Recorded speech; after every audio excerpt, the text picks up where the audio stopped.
पिला माने आज आम पढ़ा सुंदर आम जो पढ़ी सुंदर आम घर तार अभ्यास प्रश्न पत्र बुझेगा एक सुंदर विषय ये एक नंबर देखिए गीतटी को आवृत्ति कर पुणी थे गीतटी को पढ़ बुझेगा 2 नंबर चित्र गुड़िकर नाम खाली स्थान लेख ताले खाली स्थान आम चित्र गुड़िकर नाम लिखिदवा बुझेगा यहाँ कौन टे यहाँ मंदिर पिंपुड़ी बंदूक बुझेगा तापर ये हूँ आमर कोबी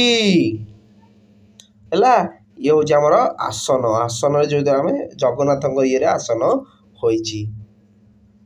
3 नंबर पिला माने कर दे प्रथम पिला ध शब्द को गोली मार और द्वितीय पिला द शब्द को आंकुड़ा टाणब ताल देख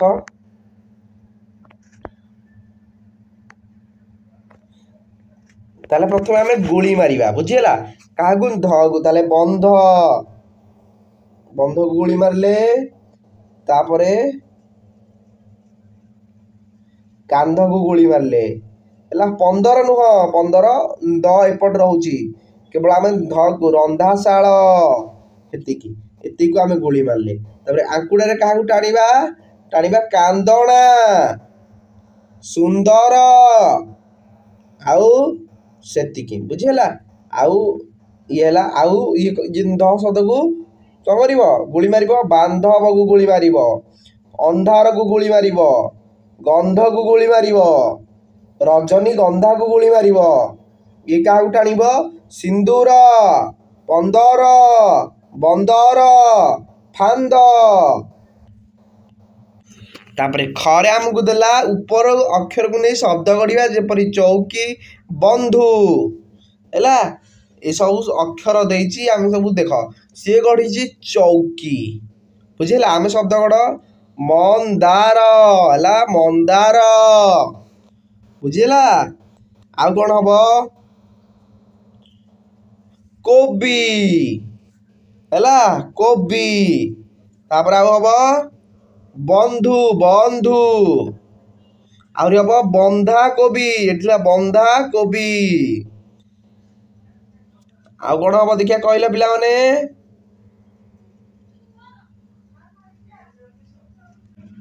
आउ हम आमर बांधव बांधव ये बांधव ये बड़ी भाव में शब्द है तापर 4 नंबर पिला आम जीवा देजी तले तले थिया प्रत्येक शब्द को व्यवहार करी गोटे लेखाए वाक्य लेख पिला माने चांदुआ आम जो प्रथम आसन जोटा कहला आम चांदुआ बुझेगा चांदुआ टाक देखा बहुत सुंदर लगे है सुंदर सुंदर कौन आम गाँटा भारी सुंदर अंधार अंधारे कौन लिखा आमे अंधार हेले राति बहुत हैरान हो नईबंध कौन आम गाँ नईबंध पाखरे बहुत गुड़ी माछ अछंती तापरे 5 नंबर पिला माने ठीक उच्चारण करी पढ़ और लेख मंदिर मंदिर लिखा मंदिर स्वर्ण स्वर्ण अंधार अंधार चांद चांद पूर्णिमा पूर्णिमा बंदूक बंदूक तापर आमर सिंदूर सिंदूर वर्णना वर्णना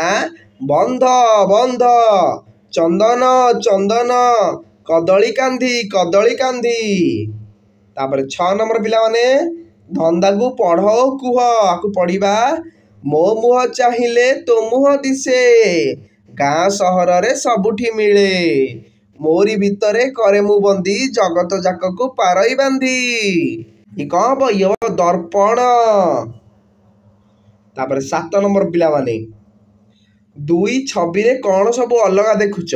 तुम सांग सह आलोचना कर और लेख पिला माने एठारे सब अपरिष्कार भाव पढ़ी देख बही गोटे टेबुल गोटे किंतु एठी सब सजड़ा है पिला माने खूब सुख शांति पाठ पढ़ुछंती 8 नंबर पिला माने तुम घर और विद्यालय केउ समय सफा करा जाए कुह लेख पिला लिखिदब आम घर सकाळू पूरा बड़ी भोर और विद्यालय 10टा बसिकी सफा करा जाए तापर 9 नंबर तले केतोटी कथा कुआ जाय तुम से केउटी पसंद करुच ता निकट ठीक चिन्ह दियो घर चारि पाखरे थिबा अलिया गुडी को सफा करिया नहीं हाँ ठीक चिन्ह दबा ଅଳିଆ ଗୁଡ଼ିକୁ ଘର ନିକଟରେ ଗଦା କରିବା ଭୁଲ ଚିହ୍ନ ଦେବା।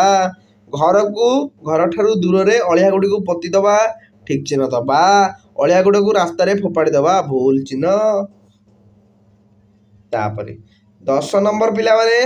କ'ଣ କଲେ ଅସନା ହୁଏ? ତାହେଲେ